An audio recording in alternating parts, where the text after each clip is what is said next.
Martineau. Le préféré du règne animal. Bonjour, les petits lapins. Est-ce que vous consultez Dr Google? Ben oui, vous faites Dr Google. Tu sais, des fois, là, je sais pas, là, on est fatigué, mettons, on a des boutons. Fait que là, on va sur Google, fatigue, bouton, puis ils vont dire, t'as un cancer terminal. Oh mon Dieu, c'est ça que j'ai, c'est épouvantable. Ou à chaque fois qu'ils te disent des symptômes, tu dis, ben oui, c'est ça que j'ai. Non, ça, perte d'appétit. Ah, ouais, il me semble que j'ai pas bien faim ces temps-ci. Insomnie. Ah, ouais, il me semble que je dors pas. Puis là, tu regardes ça. Mon Dieu, j'ai le cancer du poumon en phase 4. Alors, selon une étude de l'Association médicale canadienne, 37% des Canadiens se tournent maintenant vers Internet et Dr Google pour avoir des conseils médicaux parce qu'ils ont de la difficulté à avoir accès à un médecin. On va en parler avec le très sympathique Benoît Eppel, médecin de famille en Estrie. Salut, Benoît. Bonjour, Richard. Est-ce que des médecins font ça? Est-ce que des médecins aussi vont sur Internet pour voir si ils ont une maladie? Hey, on connaît pas tout.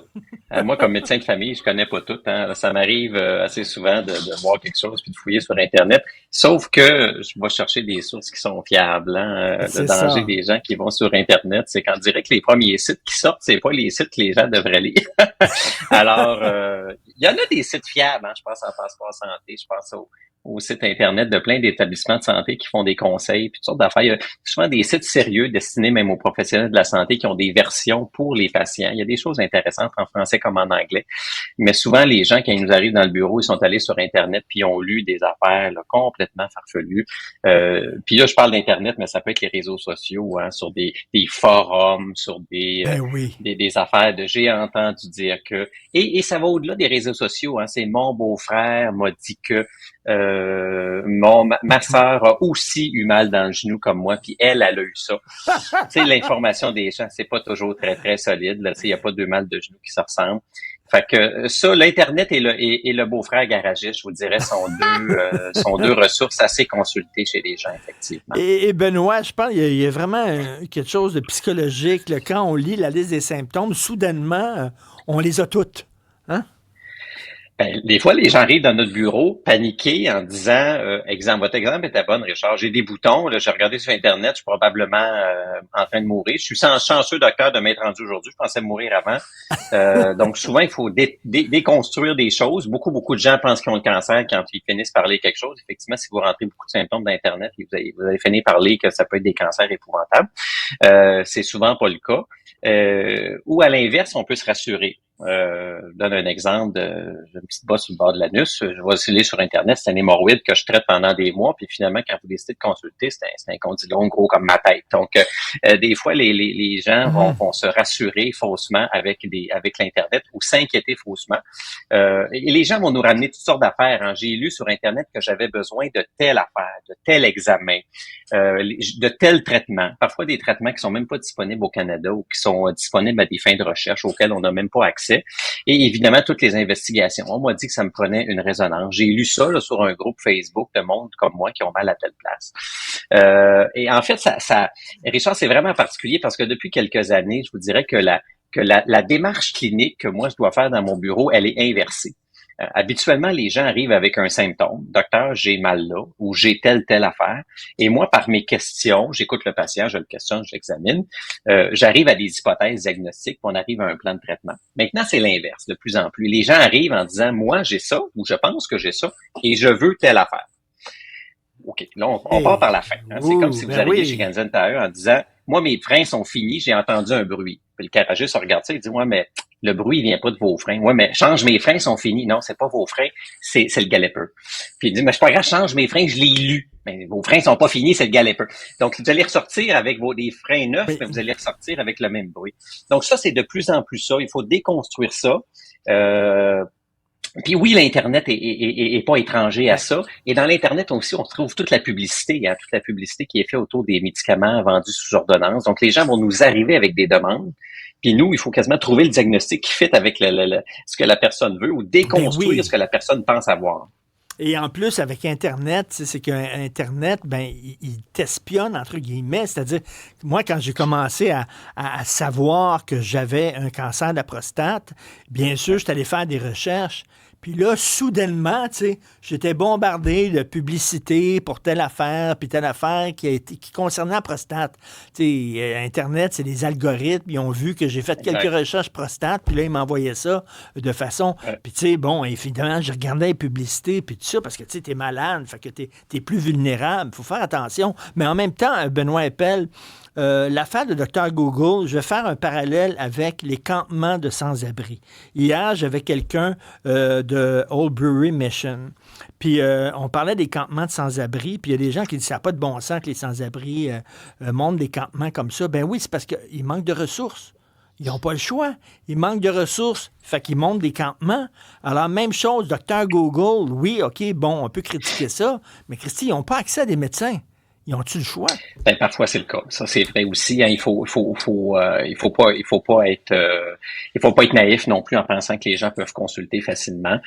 Parfois c'est les seules ressources qu'ils ont les gens, les personnes, c'est d'aller sur Internet, d'essayer de trouver des réponses pour se rassurer parce qu'ils ont pas, ils ont fait le 811 puis ils ont passé 3 heures au téléphone, ou ils ont appelé au Gap ou ils ont écrit au Gap ou ça n'a pas fonctionné. L'accès aux soins au Québec, on le sait, elle est désastreuse comme si on était dans un pays du tiers-monde. Donc ça peut amener les gens effectivement à consulter, effectivement.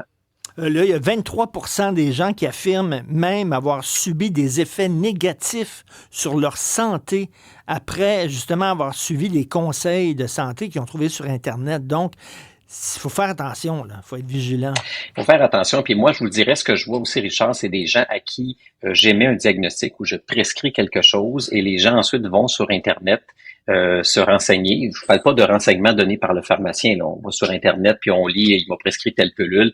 Et j'ai lu, je trouve des groupes Facebook, je trouve des gens qui n'aiment pas ce pilule-là. Puis on trouve de tout là, sur Internet. Hein. Si vous pensez que la Terre est plate, vous allez trouver une panoplie de sites pour vous donner raison. Alors, si je vous prescris telle pilule, puis que vous vous renseignez, puis que vous trouvez des histoires abracadabrantes de monde qui ont monté des sites web pour vous dire que c'est pas des bonnes pilules ou que c'est une conspiration. Ça, je me fais dire ça des fois dans mon bureau. Là, c'est une conspiration pharmaceutique pour me faire prendre des pilules. Alors, des gens vont venir parfois à ne pas prendre de la médication parce qu'ils se montrent des histoires avec l'Internet. Et j'ai même vu ça avec des enfants, moi, des parents qui décident de ne pas traiter l'asthme de leurs enfants parce qu'ils ont lu sur Internet ou entendu dire que c'était des histoires de conspiration, certaines pompes qu'on prescrivait. Alors, on peut facilement, là, quand on n'est pas critique, là, se monter des histoires complètement farfelues avec des sites web qui ne sont pas des sites web fiables. Là. Et on le sait, là, on trouve tout ce qu'on veut sur Internet. Là, je ne sais pas besoin de faire de descriptif. Peu importe ce que vous pensez, vous allez trouver quelqu'un qui est d'accord avec vous. Mais donc, qu'est-ce qu'on fait? Il faut être extrêmement prudent. Qu'est-ce qu'on fait si on n'a pas accès à un Benoît Eppel? On fait quoi? C'est pas facile, hein, l'accès aux soins. Je pense qu'il faut aller vers des ressources qui sont fiables. Déjà, quand on décide d'aller sur Internet, il existe des choses qui sont fiables. D'abord, tu sais, on a un pharmacien, il y a des sites qui sont bien connus. Je pense à Passeport Santé, je pense au site des établissements de santé. Il y a une panoplie d'affaires qui sont fiables. Donc déjà, là, quand ça sonne louche, des affaires qu'on connaît pas, des affaires comment je dirais, des groupes de discussion, des groupes d'opinion. C'est pas des opinions qui sont nécessairement toujours fiables. Ça peut être biaisé. Il faut se renseigner aux bons endroits. Il faut pas non plus penser que la publicité qu'on voit sur le web reliée à la santé est toujours une panacée et c'est toujours vrai, là. C'est vrai quand on des annonces d'auto ou c'est vrai dans les annonces de pilules, là. Donc, il faut être critique. Évidemment, ça, c'est une histoire d'éducation. Je le dis toujours, chaque dollar qu'on a mis dans l'éducation va le sauver en santé. Il faut éduquer la population à une littératie médicale, une littératie sur la validité de ce qu'on lit. C'est vrai en santé, c'est vrai sur tout ce qu'on lit. Mais malheureusement, de plus en plus, les gens s'éloignent de sources fiables sur plein de choses. Et c'est bien malheureux, surtout les jeunes. C'est vrai. Puis il faut faire attention. Là. Même à la télévision, des fois, tu sais, le vieux chinois, le vieux docteur chinois là, qui te vend un gizmo là, à 4 paiements faciles à 99 chaque là, pour tes pieds, ton nez, tes oreilles, tout ça. Faut faire aussi attention. Et Benoît Eppel, les gens qui vous voient régulièrement à la télévision puis qui s'attachent à vous, puis moi, on dit que j'aimerais ça avoir un médecin comme lui, puis il me rappelle le docteur Welby, etc. Vous devez être inondé de demandes de gens qui disent « Prenez-vous des nouveaux patients? » Tous les jours. Moi, je vous dirais, Richard, tous les patients que je vois au bureau me demandent si je peux prendre un de leurs proches. Tous les patients que je vois à l'hôpital me demandent si je peux les prendre. J'en croise à l'épicerie qui voudraient que je sois leur médecin de famille. Donc, effectivement, on est sur, mais c'est probablement pas juste moi. Je pense que tous les Mais médecins sont sursollicités. Et c'est normal. Ça veut juste dire que les gens ont besoin de soins.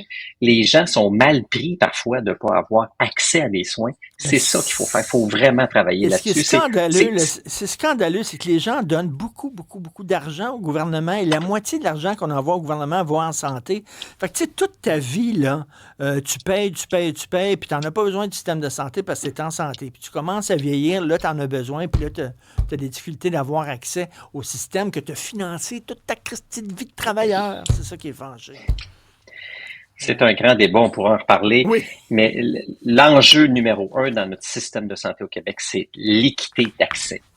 On a un système universel qui n'est pas universel finalement et qui est très inéquitable entre les gens. Des gens surconsomment des soins d'un côté et des gens sont complètement sans soin de l'autre. Ça, c'est complètement inacceptable dans une société évoluée. On le voit aux États-Unis, un système privé, il y a des gens qui ont accès, puis il y a des gens qui meurent dans la rue. Mais ici, on n'a pas un système privé, on a un système public et les gens n'y ont pas nécessairement accès. Donc, se tournent vers d'autres ressources en ligne ou parfois vont carrément payer, mais parfois ils vont se tourner sur des ressources en ligne qui peuvent ne pas être fiables ou peuvent même, si on va un peu plus loin, peuvent même se commander des choses sur Internet parce qu'ils se disent, ben j'ai lu, puis je vais essayer ça, puis se trouver des affaires, puis causer des problèmes en se commandant des pilules d'affaires un peu louches. C'est extrêmement problématique. Ben oui, ou le beau-frère garagiste. Alors, Benoît Eppel, médecin de famille en Estrie, merci. Arrêtez de le contacter puis de l'appeler. Il est plein. Il n'en prend pas plus de clients, malheureusement, de patients. Pas tant. Okay. Salut, Benoît. Bye. Bye bye.